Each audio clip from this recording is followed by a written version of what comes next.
Hello, it's Dawn Michelle from Boho Tarot, and welcome to my monthly reflections video, where we talk about the decks I worked with, the books I read, the videos I watched, and other things I got up to in the month of July. This is a weird angle. I hope this works out.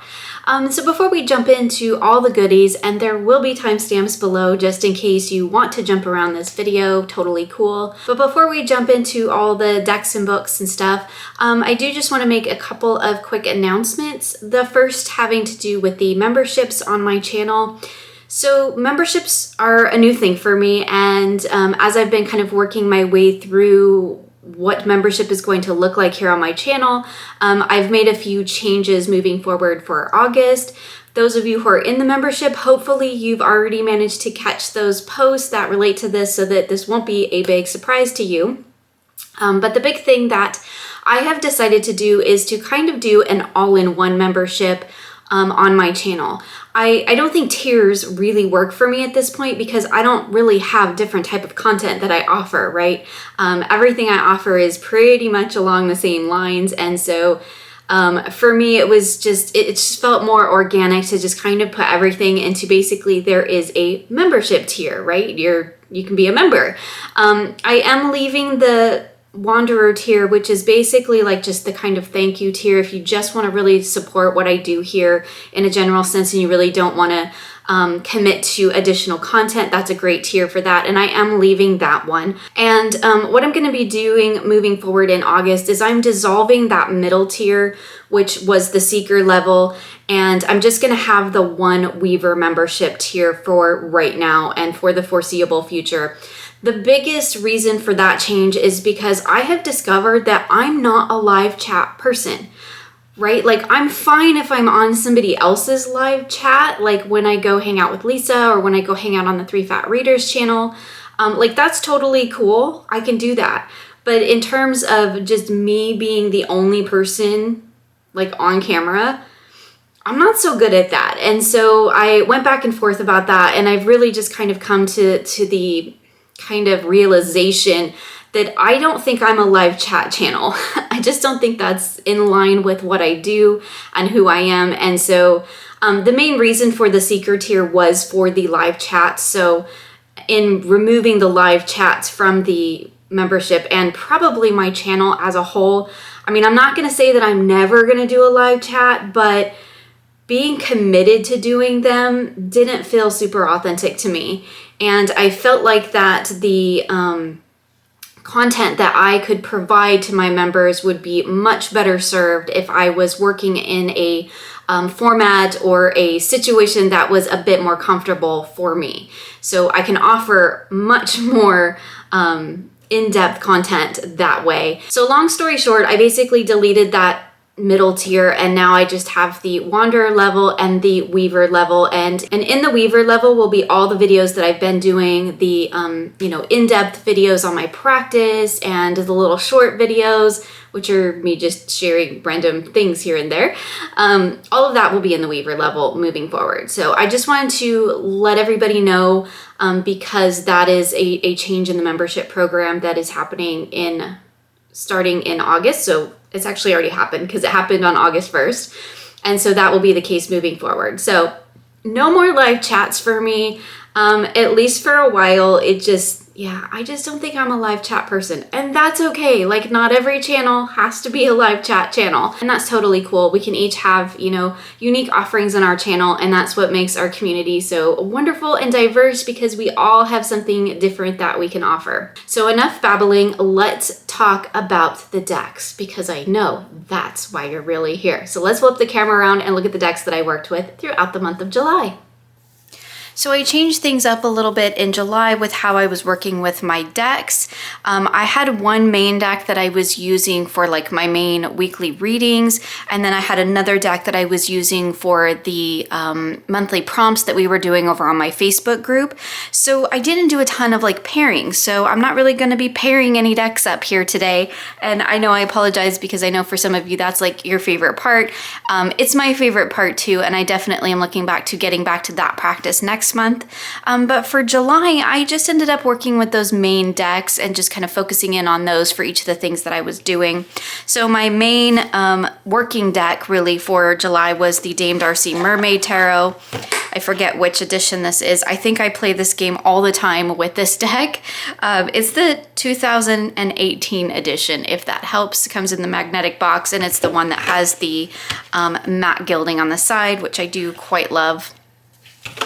This deck is one that is always a treasured favorite in my collection, which is funny because it's one that I like resisted for a really long time.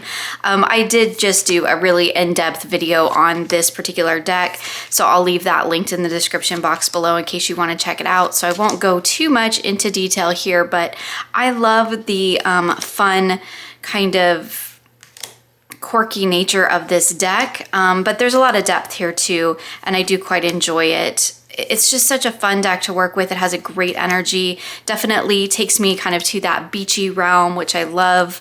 And it's really is my favorite like mermaid deck. I don't have a ton of mermaid decks, which I think I did a video on that too, like all my mermaid decks in July, but I don't have a ton of them, and I think that's primarily because as much as I do really like mermaids, I feel like this deck and the next one that we're gonna look at really does kind of complete my mermaid collection.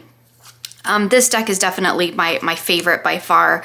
I just also kind of have a special bond and relationship with this deck that, to be perfectly honest, as much as I like the other deck that we're about to look at, I don't have quite the same bond and connection that I do with this particular deck. So that's always something too, right? Sometimes we just bond with a deck and we're like, it just feels like an old friend at this point, and that's kind of, yeah, how I feel about the Mermaid Tarot.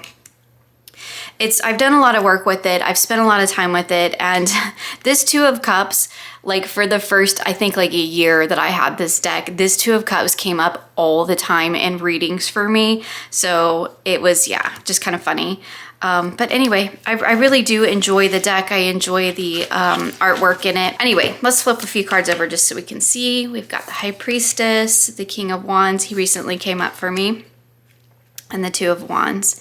Yeah, so this deck just has a really beautiful energy to it, and I really enjoy working with it. I always get really great readings with this deck too. I feel like the first year that I used it, I was consistently getting the Two of Cups and really kind of supportive, nurturing readings, almost like it was lulling me into a false sense of sweetness with this deck. And then all of this year, this deck has been kind of like a kick in the face.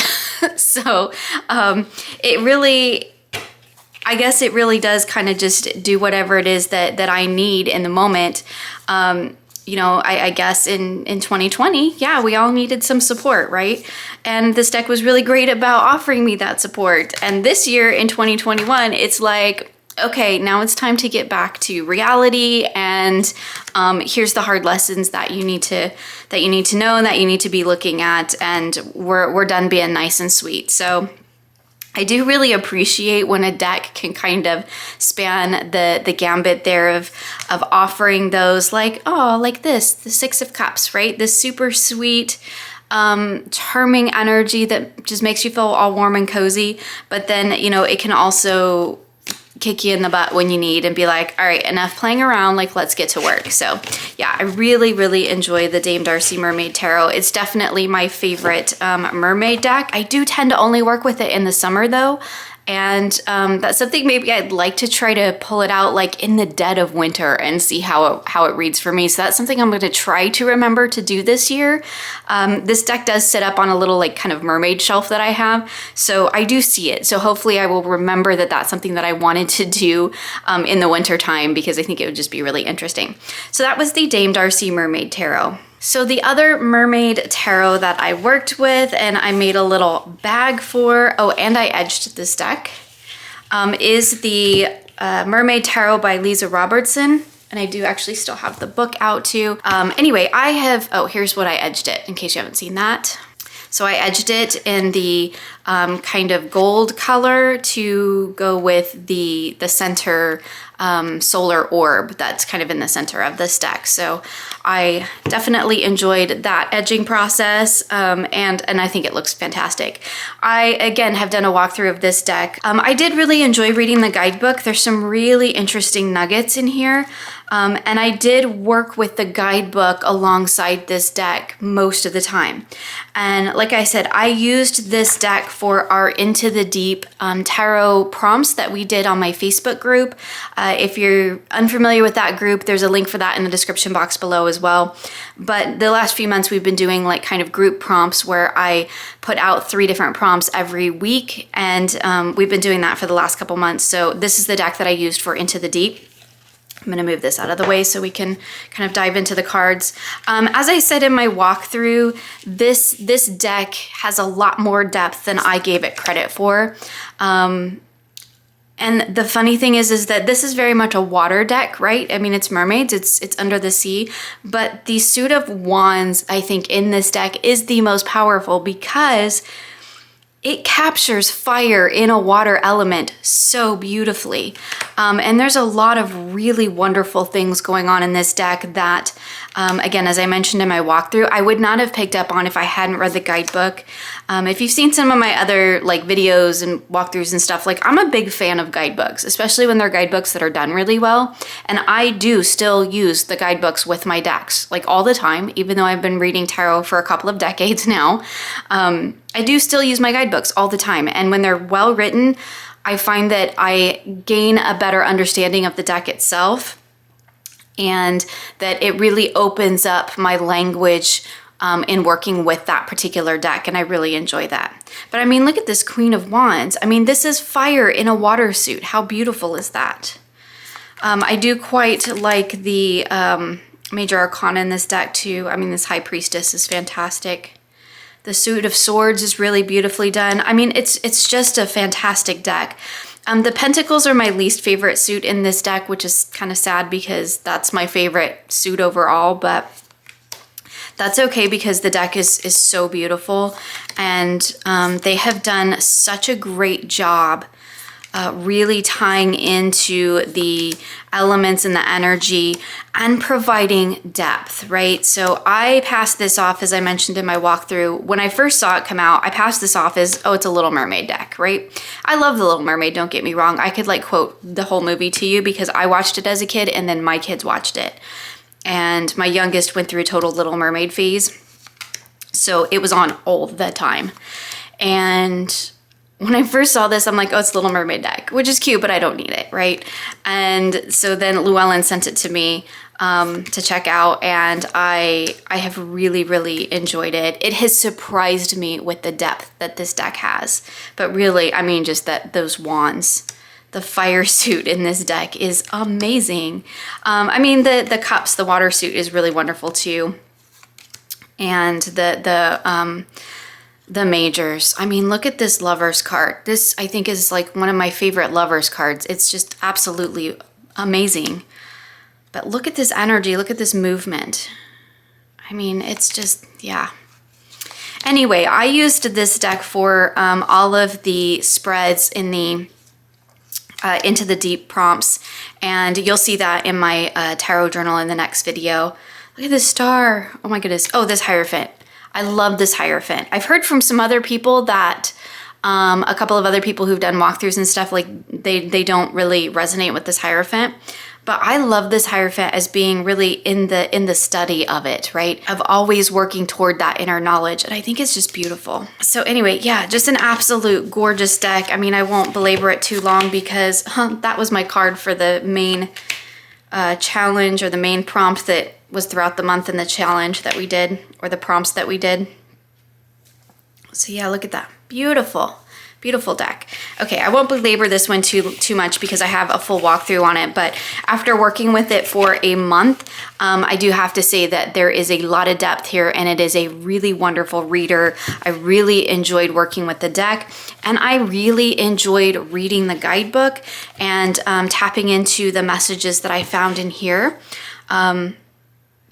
the kind of first part of it kind of tells you a little bit about what's going on in the card, and then we have a kind of upright, and there is a reversed meaning too, which I always look at as being like the shadow. So if a card, because I don't read with reversals, but if a card ends up in a sort of shadowy position, or perhaps maybe a negative position in a spread, I will often look at the reversed meanings if they have one, to see what's there, to see if that kind of resonates more with that card being in shadow. Because I feel like every card has light and shadow to it, right? So anyway, I really enjoyed working through this book. I have read it cover to cover, and it's been really fun to get to know this deck, particularly in using it with those prompts. That's always a fun way to work with a new deck, is to kind of use it, dedicate it for a certain activity, or other people call them challenges, but to use that as your main deck for that particular aspect. And it's really interesting and a great way to get to know the deck. So that is the Mermaid Tarot, the Lisa Robertson's deck, with illustrations by Julie Dillon. So even though I didn't really pair my tarot and oracle decks in July as I normally would, I did have a couple oracle decks that I was working with, just kind of on their own for the most part. I did pull this one as a kind of wrap up, I think once or twice, to actually the Dame Darcy Mermaid Tarot, which actually it kind of feels like it goes better with the Lisa Robertson's Mermaid. But anyway, this is the Messages from the Mermaid by Karen Kay, with artwork by Linda Olson. Again, I have another walkthrough of this deck on my channel. I have also edged this deck. This one I edged in like I was trying to go for like a sandy kind of edge, which I think probably, looking at the camera, looks better in person than it does on camera, but that's what I was going for. Anyway, this is a beautiful deck. I enjoy the artwork, but to be perfectly honest, after working with it for a month, I found that I really just had to have just one of these cards at a time, because I found that like having too many down on the table, because of this art style, I think, there's a lot of movement and energy in these cards, and having more than one card felt energetically overwhelming and visually overstimulating.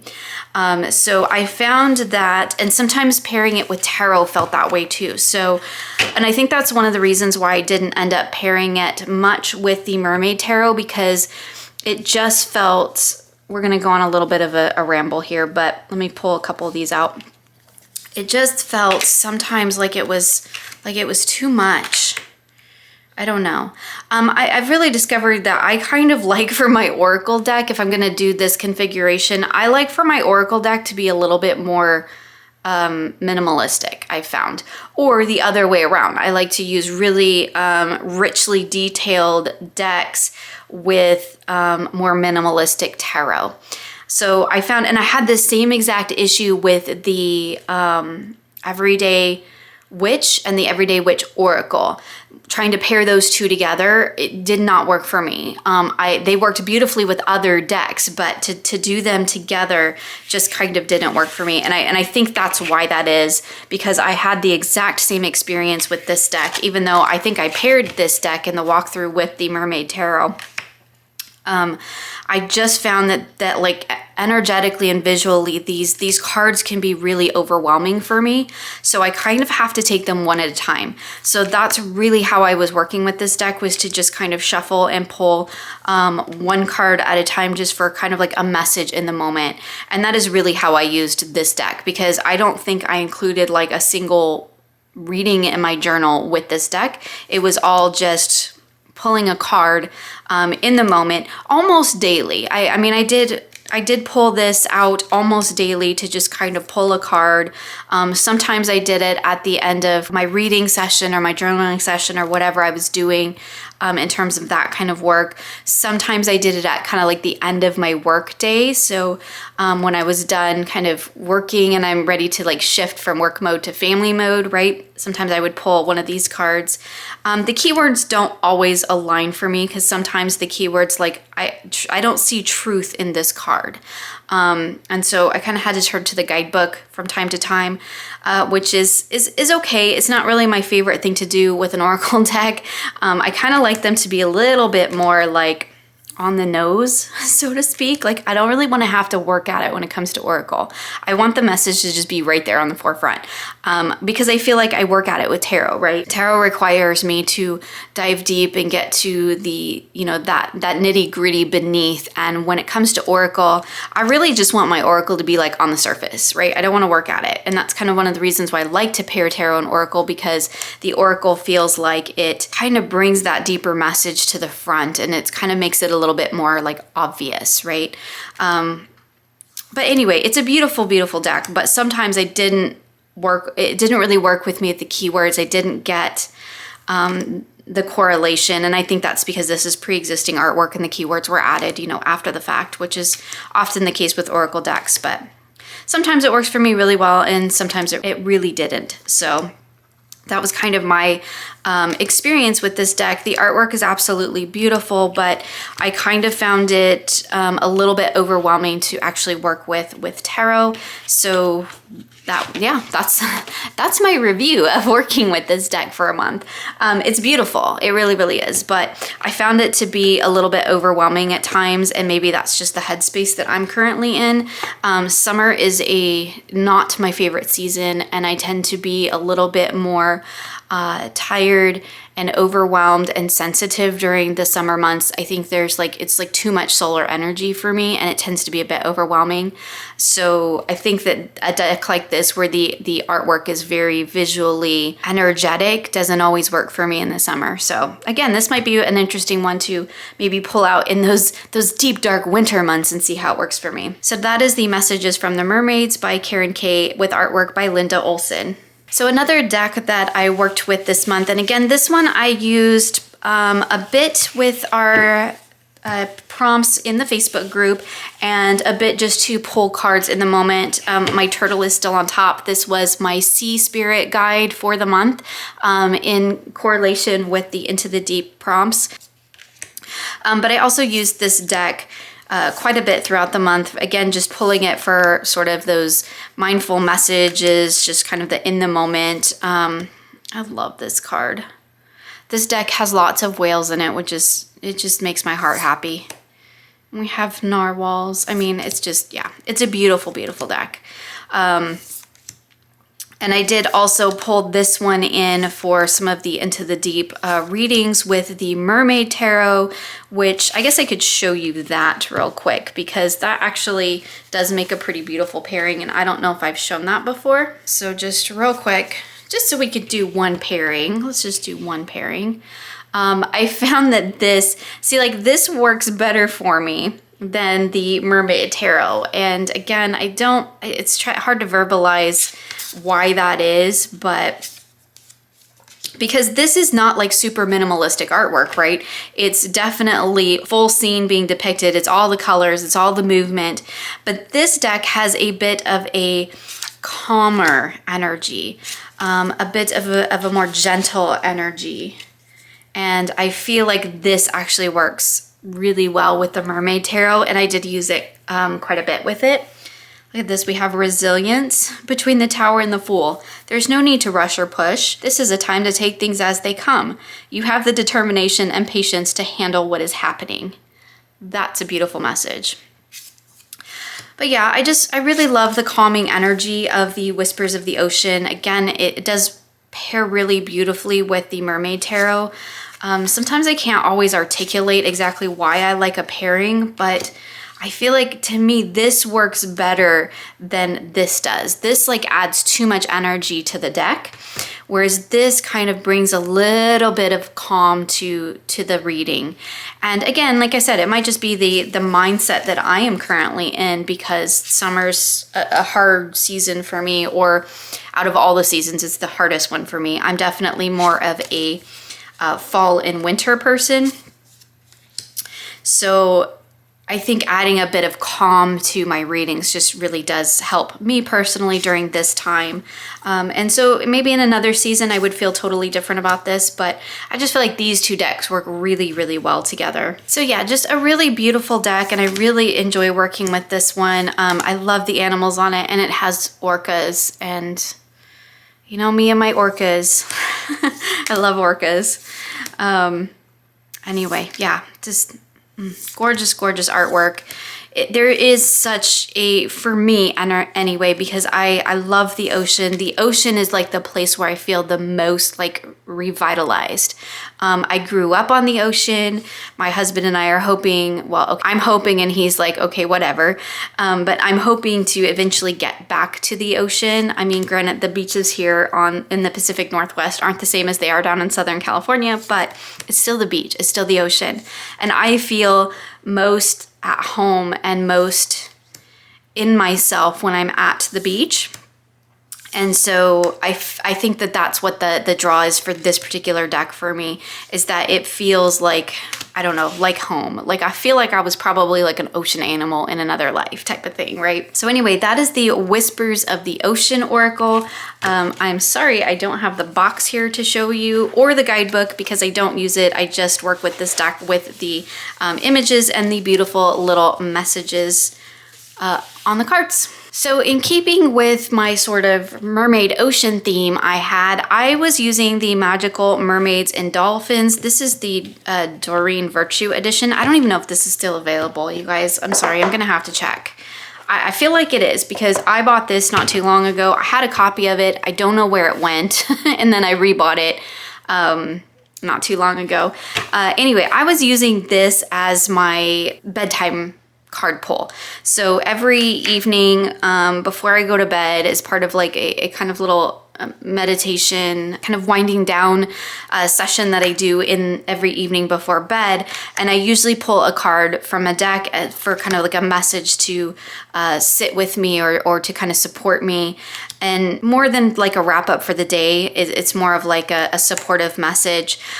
This deck, I would say, worked okay for that. I do love this deck and I have a personal connection to this deck because it reminds me of an old friend and we used to use this deck all the time. So some of the time these messages are really great for that kind of bedtime reading. But sometimes like this one, like self-employment. You are a born entrepreneur and your business is surrounded by magical opportunities. This is pretty standard for a Doreen Virtue deck that I found is we get, like, it's in my Archangel Gabriel deck too. Some of them I'm just like, that's like super specific, right? I am self-employed, so I guess it does apply, but it's like not really a supportive message in terms of like something like this where like accept heaven's help, you know? There are references to like heaven and God and things like that in this deck, but I just, in my mind, those basically become like universe and divine, right? The divine presence, the universal energy. So basically accept the universe's help, that type of thing. But anyway, this deck, I did enjoy it. And part of that is just because I have a personal connection to this deck. Some of the artwork, it's like a mishmash of different artwork, right? And they've just kind of curated it together and then put the messages. I do not use the guidebook like at all. I just picked out the different, whatever it is that resonated with me in that moment. And that's what I kind of tapped into, but I don't think it's the best deck to use for a kind of bedtime supportive message pull type of thing, but that's okay. I mean, I still enjoyed working with it. I'm definitely going to be moving on to a different deck for August, but yeah, anyway, it was a fun deck to work with. It was kind of a little bit of a nostalgic deck for me, so I did enjoy it in that way, but it probably wasn't the greatest like supportive type of oracle deck for that. I do have decks that would have worked much better, but this one was fun. So that's the Magical Mermaids and Dolphins by Doreen Virtue. So the last deck that I want to share with you today is the Fantastic Being deck. This is the Nature Inspired Manifestation cards. And this deck, I do have a walkthrough of this and the other two decks. This deck, oh my gosh, this deck is the most amazing deck to shuffle. But this is the deck that I used every morning for my card pulls to set my intention for the day. So let me just show you real quick. If you are subscribed to my journaling channel, you will totally recognize this. So this is my planner slash journal that I use every day. Funny, this card I actually pulled the mermaid card that day. There is a mermaid card in here. So every morning I pull a card, I write the, which the information is on the back, and I write the creature, I write the keyword, and then I write a little portion from the card itself, like a little message to carry with me throughout the day. And then here you can see this is the message from the magic mermaids and dolphins that I pulled in the evening. So it was divine magic, expect miracles. So that's how I kind of work with those two decks. This deck, or these decks, last month I used the animal one. This deck works beautifully for this because it has the beautiful artwork on the front and the messages on the back, because I do this practice in my living room, so it doesn't happen in here. It happens while I'm having my morning coffee in the living room every morning. And so these decks work beautifully for that. In fact, I'm using her plant one in August. So the artwork is absolutely stunning. I love it. The messages are really, really wonderful on the back as well. We also have elemental symbols, which is fantastic. And I've done a full walkthrough of this deck, so I won't belabor it too much, but what I want to talk about is how this deck shuffles, because oh my goodness, these decks are hands down now my absolute favorite decks to shuffle. They are on watercolor paper, and these decks have the most satisfying shuffle. I tend to shuffle this deck throughout the day because it's actually sitting, like it's sitting in the living room, right? So it's on hand in the main room all the time. And sometimes I will just sit and shuffle this deck because it has the most satisfying shuffle. And you can see it's holding up really, really well because I shuffle this deck multiple times throughout a day, every single day. Sometimes I'll pull a card, you know, even though I've pulled a card for the morning, that's okay. I'll pull another card. But a lot of times I'll just sit and shuffle it. And it's just, yeah, it's just the most satisfying shuffle.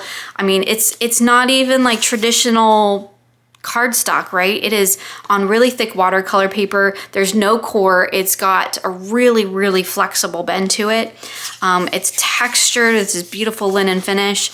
And when I first got it, I was like, uh-oh, that's not gonna hold up. That's not gonna hold up to what I do to my cards. It is holding up beautifully. I have had no issues with this. And I shuffle the crap out of these decks, like all the time, because they are such a joy for me to shuffle. Whenever my anxiety gets a little bit high, I pull out one of these decks and I shuffle it. And I pull a card for the moment because it just works so beautifully for that. Look at that, I love that one.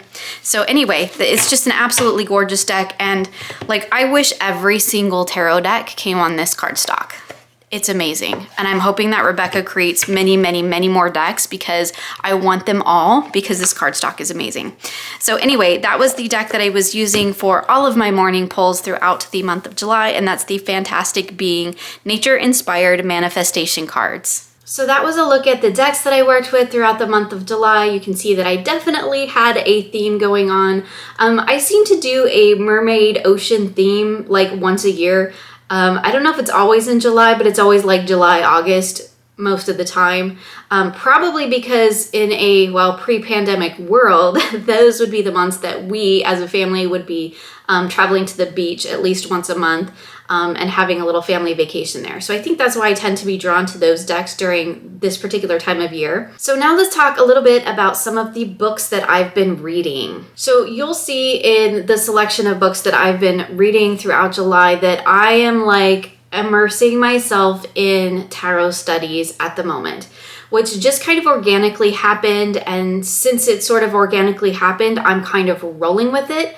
My intention at the beginning of this year was to wait till fall to do my Thoth study. So to introduce myself to the Thoth tarot deck.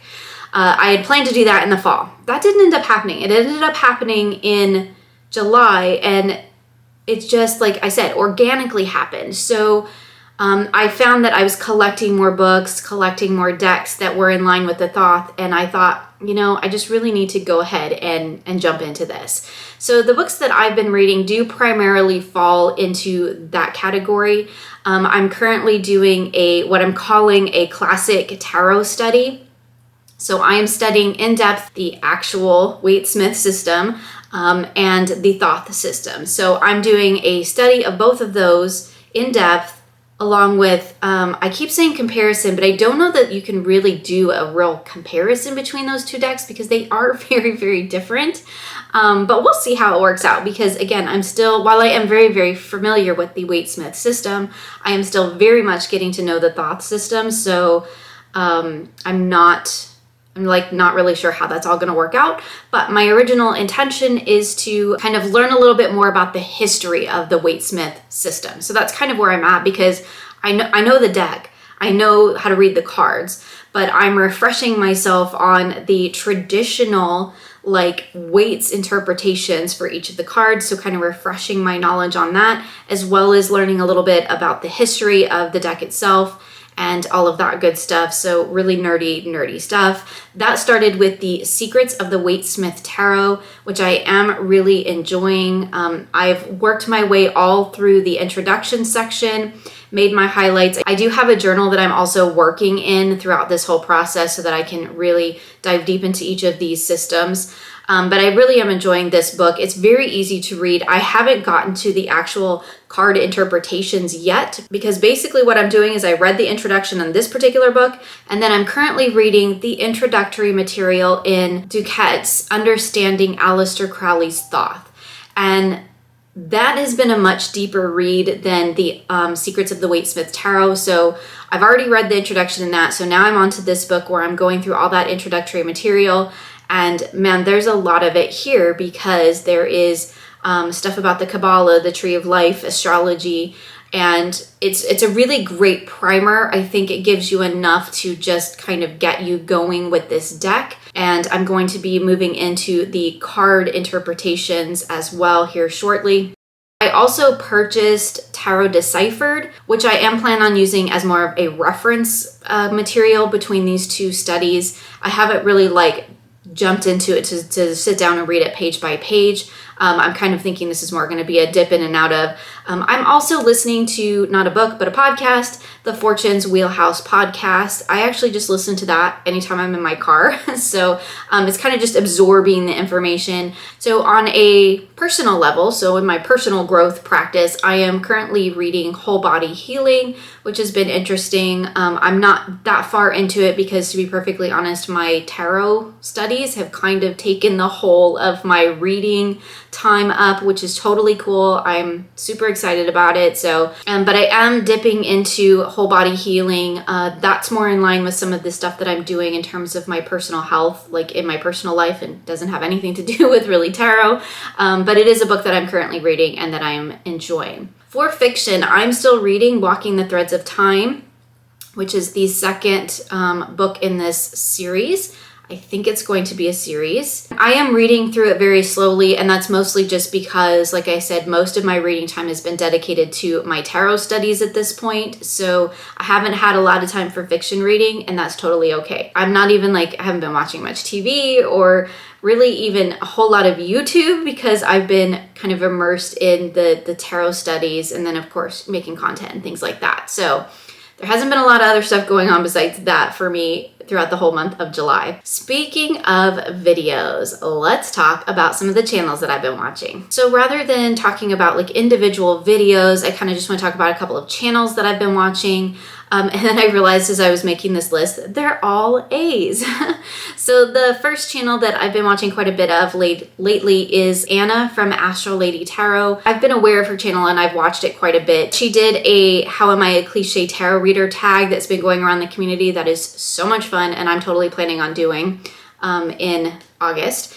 And but once I was on her channel and poking around, I realized that she has quite a bit of Thoth content. So I was really excited about that. If you know of anybody else or if you make Thoth content, please let me know because I would love to check it out. But back to Anna. She recently did a comparison of a couple of different Thoth versions, which was really interesting. I've been really enjoying Anna's videos. I find them very informational, very educational, and I enjoy listening to her talk about her practice, and I always learn something when I watch those videos. Another channel that I've been watching quite a bit lately is Antoinette Intuitive Tarot and Jewelry, and Antoinette does a lot of journaling videos, and she does walkthroughs and things like that as well.